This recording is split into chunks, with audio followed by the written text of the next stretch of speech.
Nathan's wife, Evelyn, thought she had the perfect escape plan, secret accounts, a hidden agenda, and a clean break. But she underestimated him. The moment she asked for a divorce, he knew something was off. With calculated precision, he uncovered her lies and set a trap she never saw coming. By the time she realized the tables had turned, it was too late. Nathan didn't just win. He made sure she regretted ever betraying him. Want to know how he pulled it off? Stick around for the full story. You won't believe the twist. Nathan Calloway had always believed that the most dangerous moments in life arrived without warning. No grand prelude, no ominous signs, just an ordinary day shattering into something unrecognizable. That morning was no different. He sat at the kitchen table, coffee in one hand, the sports section of the newspaper in the other. The familiar scent of roasted beans filled the air, a daily ritual that grounded him before the chaos of work took over. His world was steady, predictable, or so he thought. Then came Evelyn's voice. Nathan. Something in her tone made him pause. It wasn't soft, wasn't affectionate. It was clipped, cold. He glanced up from the paper and found her standing by the counter, arms crossed, her posture rigid. He set the newspaper down carefully, his lawyer's mind already assessing the situation. She wasn't angry, no fire in her eyes, no flush of frustration on her cheeks. This was something else. We need to talk, she said, moving to sit across from him. A strange heaviness settled over him. He'd been with Evelyn long enough to know when a conversation carried weight. The last time she'd used that exact phrase was when she had told him she was pregnant with their son. But there was no joy in her voice now, no nervous excitement. Nathan placed his coffee cup down with deliberate ease, willing himself to stay composed. All right, what's on your mind? Evelyn inhaled sharply, as if steeling herself. Then, with a voice devoid of hesitation, she said the words that would alter everything. I'm leaving you. I want a divorce. For a moment, the kitchen, once warm, once familiar, felt like it had shrunk around him. The hum of the refrigerator, the distant sound of traffic outside, the chirping of birds near the window, all of it faded into an eerie silence. Nathan didn't move. His grip on the table tightened, but his face remained unreadable. Years of courtroom battles had trained him to mask his emotions, to never let an opponent see the impact of their words. But this wasn't a courtroom. And Evelyn, his Evelyn, wasn't supposed to be the opposition. That's it, he asked, voice controlled, careful. Just like that. Evelyn met his gaze with steady resolve. I've thought about this for a long time, Nathan. This marriage isn't working. I need more. More. The word twisted like a knife in his gut. His mind spun through the possibilities. Another man, dissatisfaction, boredom. Had she always felt this way? Had she already planned out the details, lined up her next move while he remained oblivious? He leaned back in his chair, studying her with an expression she couldn't quite read. A storm brewed beneath his calm exterior, but he refused to let it show. This wasn't just the end of their marriage. It was the start of something else. Nathan Calloway stood in the doorway of his study, staring at the polished mahogany desk where he had spent countless late nights working, planning, building the life he and Evelyn had shared. Now, that life was crumbling. The weight of her words still pressed against his chest. I'm leaving you. I want a divorce. His mind, sharp and analytical, sifted through the details. This wasn't spontaneous. Evelyn had made up her mind long before speaking those words. Had she already seen a lawyer? Had she secured a place to stay? Did she think she could blindside him and walk away with half of everything he had built? Nathan inhaled deeply, controlling the storm within. Emotions were dangerous in moments like this. If he let his anger dictate his next move, he would lose. And losing wasn't an option. With slow, deliberate steps, he walked to his desk, pulled out a blank sheet of paper, and picked up his favorite pen, a sleek silver Mont Blanc, a gift from an old mentor. The weight of it in his hand was grounding. It reminded him of who he was, what he had fought for.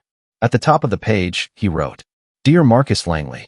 Marcus had been his closest friend since college, a brilliant corporate attorney with a reputation for being ruthless when necessary. And right now, ruthlessness was exactly what Nathan needed. He paused, his gaze shifting to his wallet on the desk. A thought struck him. Reaching inside, he pulled out a folded lottery ticket. He had purchased it just the night before, on a whim, while stopping at a gas station on his way home. He had barely given it a second thought. A bitter smirk formed on his lips. The irony was almost poetic. He slid the ticket underneath the letter, pressing it down with his palm as if sealing his decision into place. Let's see if fate has a sense of humor. The sound of footsteps in the hallway made him glance toward the door. Evelyn was standing there, watching him with an unreadable expression. Her arms were crossed. Her weight shifted slightly to one side, the stance of someone who had already moved on in her mind. "What are you doing?" she asked. Nathan picked up the envelope containing the letter and the ticket, holding it up for her to see. "Making sure the right person gets what they deserve." Her brows furrowed. "What does that mean?" He stepped forward, his gaze locking onto hers, his voice as smooth as it was cold. "It means that from this moment on, you no longer get to dictate the terms. You made your move, Evelyn. Now it's my turn." The flicker of unease in her eyes was brief, but he caught it, and that alone told him everything he needed to know. She wasn't expecting him to fight back. Nathan sat behind his desk, fingers steepled beneath his chin, staring at the phone in front of him. The weight of what had just happened settled deep in his chest, but he refused to let it drown him. Evelyn thought she had the upper hand, that she could blindside him, shatter his world, and walk away unscathed. She was wrong. He exhaled slowly, then picked up the phone and dialed. The call was answered on the second ring. "Nathan," came the familiar voice of Marcus Langley, his longtime friend and legal shark. "What's going on?" "I need you to handle something for me," Nathan said, his tone cold, measured. "Evelyn just asked for a divorce." A pause. Then Marcus sighed. "Shit. I was hoping I'd never get this call." "She's serious?" "She didn't even flinch when she said it," Nathan replied. "She's planned this, Marcus. I don't know how long, but it wasn't spur of the moment." He leaned forward, his grip tightening on the phone. "I need to know what she's done already. Has she opened separate accounts? Moved money? Hired a lawyer?" "Give me an hour," Marcus said. "I'll pull everything I can. In the meantime, don't say anything you don't have to. Stay calm." Nathan's jaw clenched. Stay calm. That's what he was best at, turning emotions into strategy, pain into action. After hanging up, he sat back in his chair, his mind running through every detail of their marriage. The house, the joint accounts, the businesses. If Evelyn thought she could walk away with half, she was about to learn how wrong she was. A knock on the door broke his train of thought. Marissa, his executive assistant, stepped inside, her expression hesitant. She had been with him for years, long enough to know when something was off. "Mr. Calloway, I wanted to check in," she said. "You had a meeting scheduled, but I can reschedule it if—" "No," Nathan said immediately. "Keep everything as is. I don't want anything to seem different. If Evelyn thinks I'm off balance, she'll press harder." Marissa nodded, but hesitated before leaving. "Sir, if you need anything, just say the word." Nathan gave her a curt nod. He appreciated her loyalty, but right now, there was only one thing he needed. Victory. His phone buzzed again. "Marcus." "She's already seen a lawyer," Marcus said without preamble. "She hasn't filed yet, but she will soon. She's also been transferring small amounts from your joint account into a personal one over the past 6 months. Not enough to trigger alarms, but enough to set the stage for her exit." Nathan's fingers curled into a fist. She planned this for months while pretending everything was fine. He had spent years outmaneuvering corporate rivals. Now, he was about to do the same to his own wife. And she wouldn't see it coming. Nathan had always believed that pressure revealed a person's true nature. And as he stepped into his home that evening, he knew Evelyn was beginning to crack. The house was dark except for the dim glow of the kitchen lights. A thick tension hung in the air, pressing down like a storm about to break. He set his briefcase down and loosened his tie, the silence of the house feeling heavier than usual. Then he saw her. Evelyn stood near the counter, a half-empty glass of wine in her hand, her eyes locked onto him the moment he walked in. There was something different about her. Her usual confidence had been replaced by something raw, something bordering on desperation. "You're late," she said, her voice sharper than necessary. Nathan raised an eyebrow, shrugging off his coat. "Didn't realize I had a curfew." Her jaw tightened. "I don't want to play games, Nathan." That made him laugh, low and humorless. "That's rich, coming from you." He poured himself a drink, deliberately taking his time before turning back to face her. "You planned this, Evelyn. Every step. You moved money. You saw a lawyer. And you thought I wouldn't notice?" She set her glass down with a sharp clink, her eyes flashing. I was trying to be smart. No, Nathan said, his voice calm but laced with steel. You were trying to be sneaky. There's a difference. Her shoulders rose and fell with a deep breath. Nathan, this doesn't have to be ugly. He smirked. You don't get to decide that anymore. Silence stretched between them, thick and suffocating. She looked away first, gripping the edge of the counter as if steadying herself. I loved you, she murmured. I didn't want it to end like this. Nathan took a slow sip of his drink, studying her carefully. You don't get to say that, he said. Not after months of lying to my face. Her breath hitched, and for a moment, he thought he saw guilt flicker in her eyes. But it didn't matter. Regret meant nothing now. I'm moving out this weekend, she finally said. I'll take my things and go. Nathan nodded. Good. She hesitated, like she wanted to say more, but instead, she turned and left the room. Nathan exhaled, setting his glass down with a soft thud. The battle lines had been drawn. Evelyn was slipping, her carefully laid plans unraveling. And now, she knew the truth. He wasn't going to be an easy target. Nathan had spent his career outmaneuvering people who thought they were smarter than him. His soon-to-be ex-wife was about to learn that the hard way. Nathan knew Evelyn wouldn't go quietly. People like her never did. The night after their tense conversation, he barely slept. His mind kept replaying every detail, every calculated move she had made. She had spent months setting the stage for her exit, chipping away at their life together in secret. And yet, the moment she realized he wasn't going to roll over and let her walk away with everything, the cracks in her armor had begun to show. By the time he arrived home the next evening, exhaustion weighed on him. But when he opened the door, that tiredness vanished instantly. The house was in chaos. Shattered glass littered the floor. Picture frames lay broken, their memories strewn across the hardwood. Drawers were ripped open, their contents tossed aside in reckless fury. And in the center of it all stood Evelyn, her chest rising and falling with heavy breaths, her hands clenched into fists. Nathan didn't react immediately. He simply shut the door behind him, taking in the destruction. Well, he said, his voice disturbingly calm. This is a new low, even for you. Evelyn turned, her face twisted with anger. You think you can just erase me? Shut me out like I never mattered. He crossed the room, stepping carefully over the broken glass.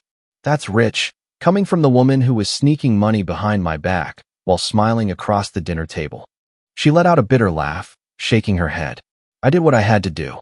No, Nathan corrected. You did what you thought you could get away with. Her hands trembled at her sides.